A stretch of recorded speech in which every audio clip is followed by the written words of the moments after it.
Don't forget to subscribe the 1% Club our channel because we give you the information the top rich 1% people have.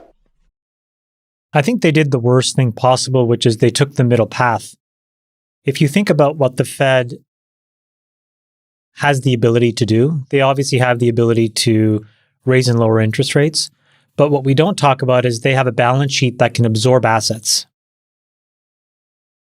For the last 10 or 15 years, we've had a phenomenon called quantitative easing. And for folks that don't understand what that means, that is essentially the Federal Reserve buying assets out of the market and giving people money for it so that people can then go and buy other things with that money. Last June, they started what's called quantitative tightening, which is essentially reversing that policy and restricting the liquidity in the system.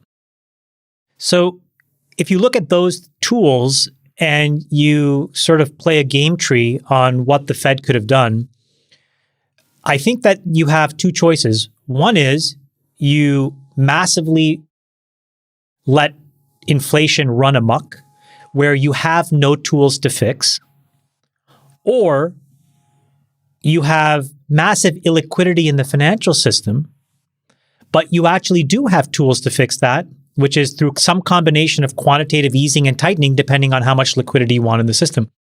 So I think actually I disagree with Sachs. I think they should have done the opposite. They should have raised 50 bips.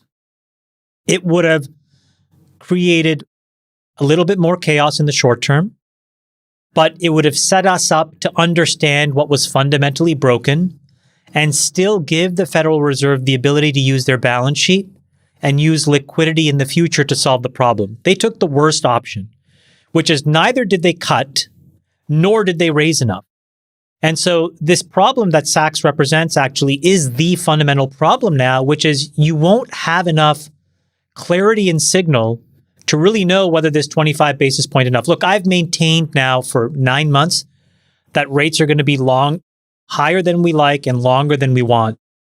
And so I think it's high time that we acknowledge that we have a sticky inflation problem whose back we have to break.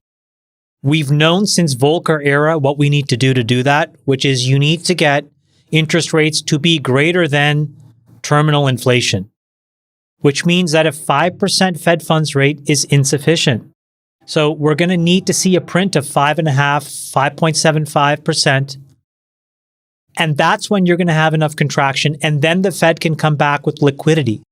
But if they don't take these steps, we're going to be in this very choppy, neither here, neither there situation. And I think that is what causes the real damage, because it's the corrosive effects of uncertainty and what that does to lending, to risk taking. And that I think is really bad for the economy.